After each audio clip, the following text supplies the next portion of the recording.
the second video of the second edition of the Fantasy Creatures Contest.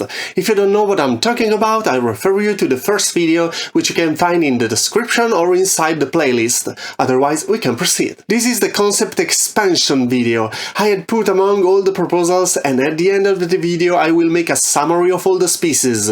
But first I will summarize some information that can be useful to expand the species in the comments. Whether you decide to adopt a scientific model or a creationist one, for the origin of your species, the fundamental needs of a living creature are in any case determined by environmental pressures, such as climate, predators, competition, and availability of resources.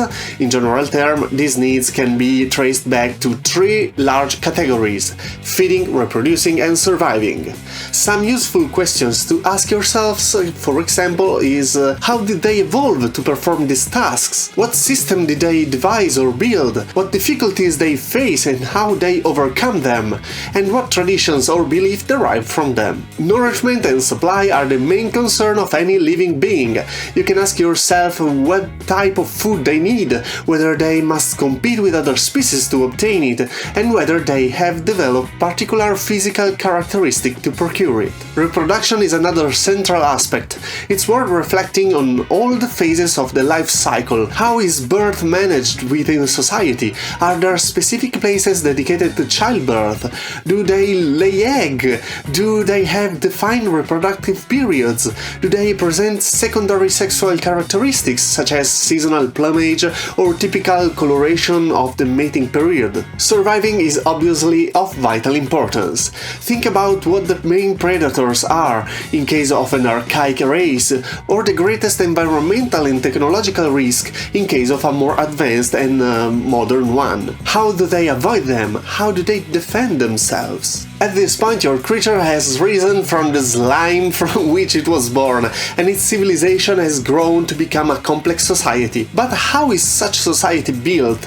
With the passing of time, intelligent species become less and less dependent on biological pressures alone, and begin structuring themselves more and more around socio-cultural elements. Ask yourself which social construct shape the way individuals think and their relationship with the world. Static creatures and cultures often appear unrealistic. The key to making them believable is change, showing different socio-cultural arrangements among different populations and an evolution of the cultural heritage over time. Ask yourself how culture varies in space, from region to region, and in time, from one era to another. Social castes represent a fundamental component of many societies.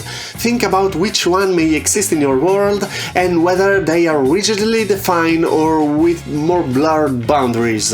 Is it possible to move easily from one caste to another, or is social mobility almost impossible? Local circumstances generate local adaptations. Isolated populations tend to develop peculiar traditions and behaviors, while frequent contacts between different cultures favor cultural contamination. Ask yourself whether the creatures live in isolation or whether they are immersed in a multicultural and interconnected context. Also, every aspect of a culture coexists with all the others, and sociocultural elements influence each other over time.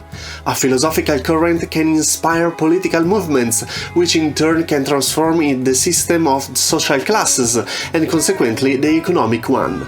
Ask yourself, therefore, whether the social construct you have devised affects any other cultural areas, and in which way. Magic and technology are central resources in the definition of a civilization. Ask yourself, first of all, who has access to them. Are them widespread tools with which even ordinary people come into contact in the everyday life, or privileges reserved to a few particularly educated or powerful individuals? Then reflect on the way they interact with each other. Are they separated and incompatible fields, or do they coexist and intertwine, giving rise to techno-magical disciplines? As for magic, ask yourself whether yours is a hard or soft system. What are the costs and benefits of its use? Is it limited to a specific sphere, such as natural elements, or does it operate in a broader and more versatile way? Education is a fundamental component of every culture, since it represents the main means through which knowledge is preserved and transmitted to future generations.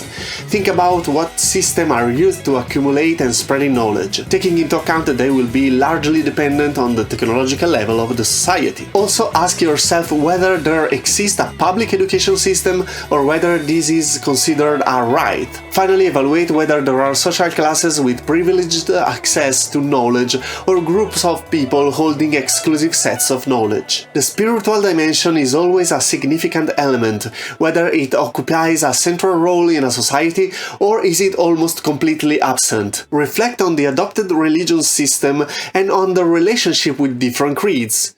To what extent do these creatures believe their supernatural entities can intervene in the world? Do they imagine they capable of manifesting physically and walking at their side, offering concrete help in moments of needs?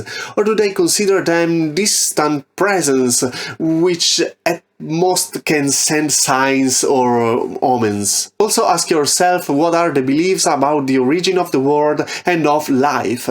Do they live on a planet in space or on the back of a giant turtle? How much of these convictions is correct and how much is a result of myth and misunderstanding? And how much do they really know about their own origin? The birth of the species could be explained in an evolutionary way or a creationist way, and a scientific or magical way, perhaps as the result of an artifact creation or hybridization in laboratory through science or magic. Now, keeping all this in mind, I will tell you one by one all the species that we created in the previous video. You can also find the text in the comments, so think about everything we're talking about and give free rein to your imagination by proposing everything that comes to your mind to enrich them. An Aethari feather is never just a feather, it is an archive. The crystalline structure running through each quill, formed through silicates ingested daily with food, continuously record surrounding environmental sounds, imprinting them into molecular pattern that a skilled reader can decode centuries after the feather has fallen. As an Aethari ages, they gradually shed their oldest feathers and grow new ones. The fallen feathers are collected as we might collect a diary. An individual who has lived 300 years leaves behind 300 years of sound, voices, battles, storm-forgotten music, private conversation from vanished worlds. Physically, they are avian humanoids with two pairs of wings, one large for sustained flight, one smaller and articulated for fine manipulation of objects. Plumage that shift chronologically in response to emotion, and a short, flexible beak capable of reproducing with near-perfect fidelity almost any recorded sound. They are light in weight, long-ranging in flight, and their omnivorous diet requires a precise mineral component. Without silicates, their feathers lose their recording capacity within a few weeks, rendering silicate-poor regions essentially uninhabitable for them. Their social system is founded on the richness of one's sonic library. The supreme archivists, individuals who carry thousands of years of recordings, stand at the apex both spiritual and political hierarchies, not by decree, but by natural authority.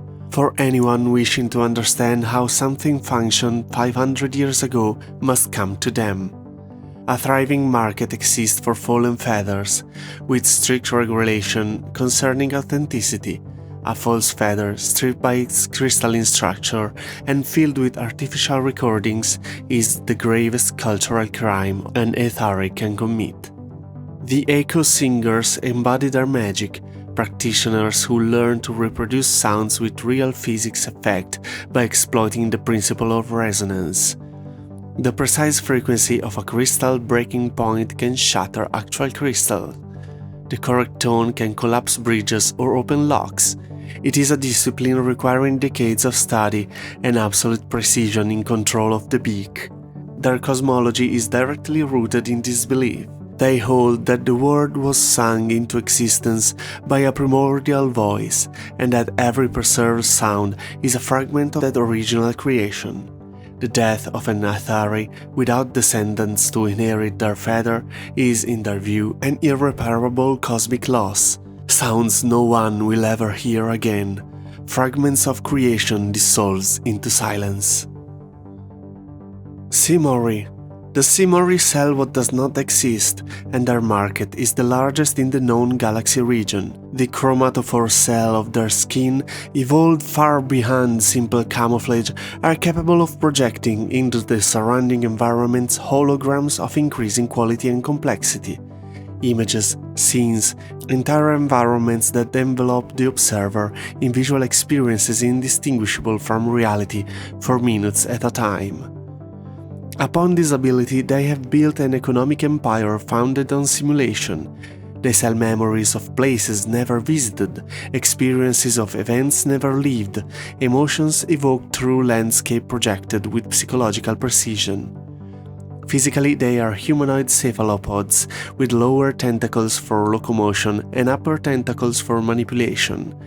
3 eyes arranged in a triangle to capture light from complementary angles, and skin in constant chromatic flux that betrays their emotional state even when they would prefer to conceal it. They breathe water and air with equal efficiency. Projection requires energy. A hungry Cymori produces faded, unstable images, making periods of economic hardship visible with almost cruel accuracy. Their social structure is plutocratic. Those who produce higher quality projection accumulate influence and wealth in proportion to the complexity of the experiences they sell. The masters of image control entire markets. The reality mediators, a separate political class, regulate what may be projected and sold, attempting to maintain a boundary between commercial experience and existential manipulation. The line is thin and perpetually contested. There is no concept of the nuclear family. Offspring are raised collectively in communal broadhouses, and personal identity is built around one's community of origin rather than biological kinship. The abyssal Cymori, adapted to oceanic depth, have lost visual projection in favor of extraordinarily articulated communicative bioluminescence. Where their surface skin sell images, they transmit pure emotional state through sequences of light. They are considered crude by the dominant culture, yet their readings of others' emotion is more accurate than an hologram. Cymori philosophy, the veil of reality, maintains that nothing we perceive is real in any absolute sense, since every individual lives with their own mental constructs. The universe itself may be the projection of a higher being. This leads not to nihilism, but to an almost serene pragmatism. If everything is an illusion, it might as well be beautiful. Dharak. The Dharak can choose how much they weigh upon the world. Not metaphorically, their bodily density is voluntarily adjustable, ranging from a consistency comparable to a stone to a semi-ethereal state in which physical weapons pass through them like air. The transition generates heat. A Dharak who dematerializes rapidly emits a warm glow visible in the dark, and requires concentration. Panic, distraction, or advanced hunger can lock the ability at the worst possible moment. In solid form, they appear as humanoids with grey-silver scales and very large eyes adapted to see in minimal light. In ethereal form, they resemble colored smoke in a vaguely human shape, capable of slipping through cracks, walls, impossible spaces. However, they cannot feed in this state. To eat and digest, they must return to solidity, creating a fundamental tactical vulnerability. A Dharak who has fasted too long cannot maintain ethereality for extended periods. Knowing an opponent's feeding rhythm is, in their military culture, a primary tactical concern. Their society is stratified into density castes, from first to fifth. Those who are always solid perform manual labor, while those who can almost completely dematerialize govern. Mobility between castes is possible through training, but individuals with a genetic predisposition begin at an advantage, fueling an ongoing cultural debate. still unresolved, between those who defend the system as meritocratic and those who denounce it as a biological determinism disguised as meritocracy. The insular Dharak, isolated for centuries by salt water that inhibit dematerialization, have almost entirely lost fluidity, but developed a solidity denser than granite. Physically formidable, they are treated as inferior by continental Dharak, with the kind of disdain often reserved to what is secretly feared. The art of the threshold is their magic, the ability to create a localized zone where matters become permeable even for non-Dharak. Doorways through walls, dimensional pockets, invisible corridors. Masters of the threshold are exceedingly rare and fiercely sought after by every political faction. Their cosmology reflects their biological duty. They believe the universe exists in two overlapping states, the solid world and the ethereal world, both real and co-present. The dead do not depart, they transition permanently into the ethereal world, where they continue to walk among the living. Those with the proper sensitivity can perceive them. Those without it simply live in a city more crowded than they realize. Grethkai. The Grethkai are masters of a language no other species has ever fully learned, because it operates below the threshold of conscious perception.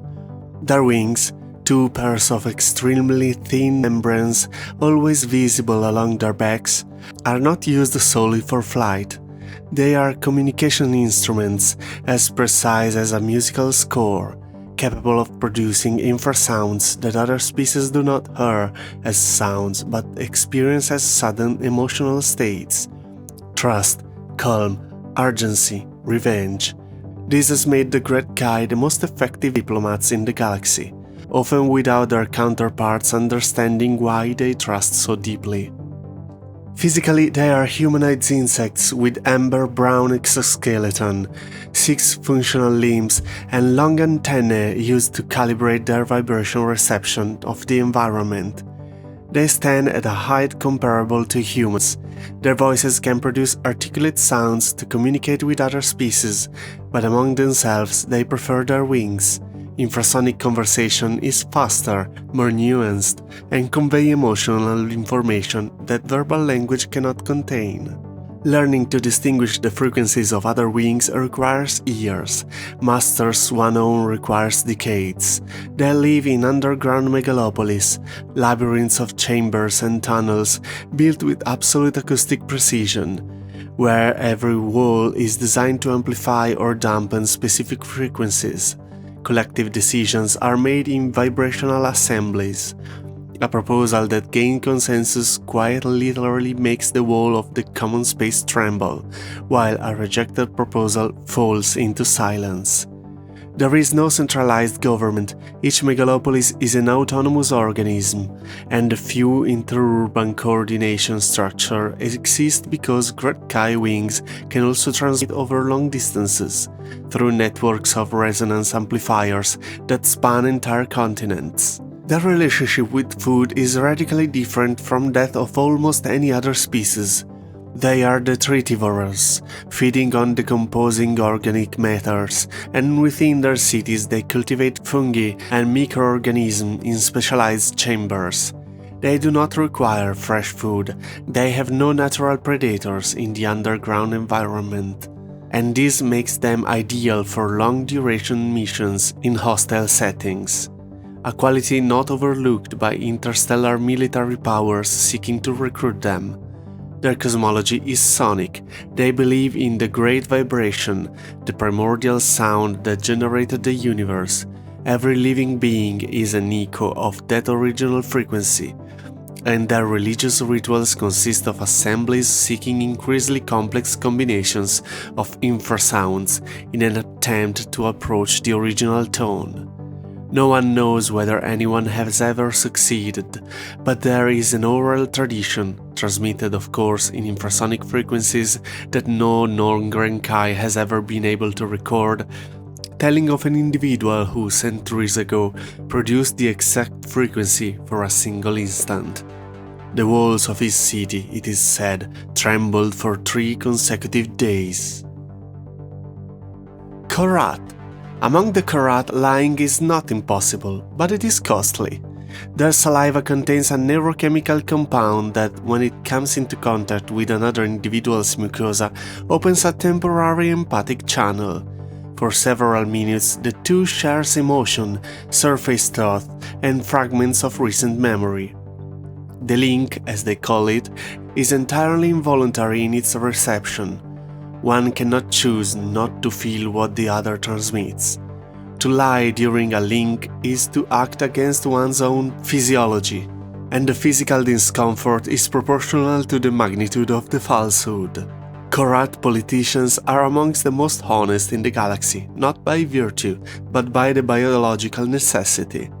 Physically, they are robust humanoid mammals with short earth-toned fur, prominent noses with exceptional olfactory capabilities, and large canines no longer used for hunting, an evolutionary vestige transformed into a ritual symbol, displayed during ceremonies and treaties like scars of what they once were. Their facial expressiveness is extraordinarily rich. Even without a link, reading a Korrath's face is relatively easy, and they know it, which makes them almost compulsive observers of others' expressions. The Korrath Republic functions through empathic consensus. Candidates for government participate in public link sessions, where they share their motivations with voters. Intentions cannot be falsified during a link without the other part physically perceiving it. This makes their electoral system extraordinarily efficient and selecting for honesty, but also profoundly invasive. Privacy is a fragile concept in a culture where deep connection is normal and expected. Korrath couples form after prolonged exchanges of link. Those who have shared enough to choose to remain together know one another at a depth no other relationship can reach. Divorce is culturally rare, not because it is forbidden, but because a couple who know each other so thoroughly had already confronted the reason to part before deciding to stay. The Korrath of cosmopolitan cities, exposed daily to species that do not share the link, have developed a compensatory ability. They read emotions through microexpression and olfactory analysis with a precision approaching telepathy. They are the finest psychologist and diplomat in the region, and their counsel is sought wherever something important is being negotiated. Their cosmology envisions the god as permanently and indefinitely linked one to another. The great empathic network, of which the entire universe is an emission. Prayer is an attempt to connect to that network. Saints and prophets are individuals who, for a moment, perceive something from the other side. Mirrak. Every Mirrak carries a library within themselves, not a metaphor. Embedded in the deep structure of its genetic memory are imprints, like grooves in an ancient record, of lives lived by their ancestors. Fragments of decisions, emotion, hunting habits, unresolved grudges. These memories activated during sleep, especially in childhood, when the dreaming period, from ages 5 to 12, floods the cubs with visions so vivid that it becomes difficult to distinguish their own past from that of those who came before. Young Mirrak are isolated during this time and entrusted to specialized shamans, who help them build boundaries between self and ancestor, between lived experience and inheritance. Physically, they are humanoid felines with iridescent fur, its color shifting with emotion, making habitual lying nearly non-existent among them. Bioluminescent vertical pupils in the dark, and a prehensile tail that communicates emotion state too subtle for verbal language. They are carnivore with rapid metabolism, and their collective hunting techniques are transmitted genetically. A young Mirrak instinctively knows how to coordinate with members of his pack during a hunt before ever having hunted. It is procedural intelligence embedded in the body before the mind. Their society is organized into matrilineal clans, where the eldest matriarch is also the richest point of access to collective memory. The Council of Eldest brings together the matriarchs of the major clans to resolve disputes through a distinctive ritual, the shared interpretation of dreams.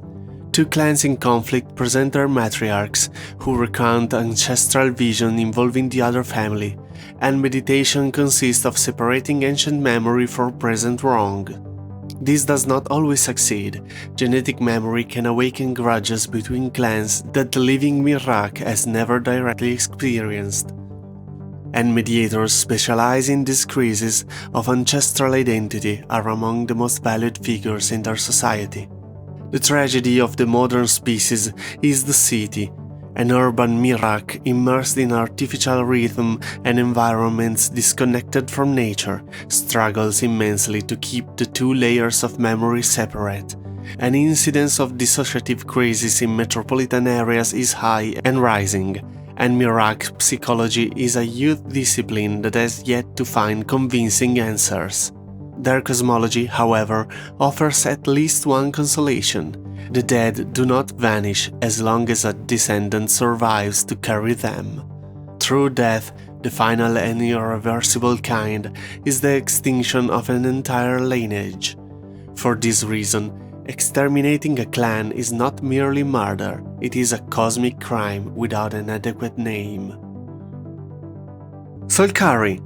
The Solkari are creatures of light in the most literal sense possible. Their skin is covered in microscopic photosynthetic scales that absorb solar radiation and convert it into bodily energy, heat, kinetic force, even their own luminescence. And healthy Solkari exposed to the midday sun can meet 60% of their energy needs without eating anything. And the most powerful among them can store enough reserves to survive for months in total darkness. This has shaped every aspect of their civilization. Native to a shadowless desert, a vast expanse of flat rock where sunlight strikes the ground almost perpendicularly from most of the year, the Solkari built their first economy on the one resource that never scarce. Wealth in that archaic society was measured by one's ability to absorb and distribute luminous energy. The most powerful were also the most generous, because sharing one's reserve of light with those who had less was both an act of prestige and a collective necessity during the long winter nights. This redistributive principle evolved into a complex meritocratic system, in which the supreme irradiators, capable of emitting and controlling energy with exceptional precision, serve as stewards of the collective reserves during the dark month. Physically, the Solkari bear the marks of their specialization in every details. Their eyes have flower-shaped pupils that close almost completely in full light and open to the widest at dusk, when slanting light is reaches at certain frequencies. Children are born with nearly transparent skin and develop their photosynthetic scales only during adolescence. The transition is celebrated in a second birth. Cave-dwelling Solkari, who settled underground to escape wave of hysterical conquest, have almost entirely lost photosynthesis and instead developed internal bioelectricity. They are a pariah caste, feared and respected in equal measure, regarded as both a degraded and dangerous variation of the species. In Solkari culture, the boundary between biology and magic remains philosophically unresolved. What a physicist could describe as an advanced energy conversion is called solar magic by most of the population, and the light weavers, practitioners capable of manipulating photons to create luminous barriers or optical illusions, are treated as priests as much as technicians. Their theology reflects this ambiguity. The sun is a divine being and shares its essence with the Solkari, and death is understood at the moment when accumulated energy returns to its source. Funerals consist of long exposure to the body to sunlight, weeks sometimes, until nothing remains. To dissolve is to return. Thelvari. The Thelvari feels gravity the way humans feels the wind. not as an abstract component, not as a scientific measurement. They perceive it physically, through the network of organs distributed across their bodies that register variation in the local gravitational field with the same naturalness as human skin registers the breeze.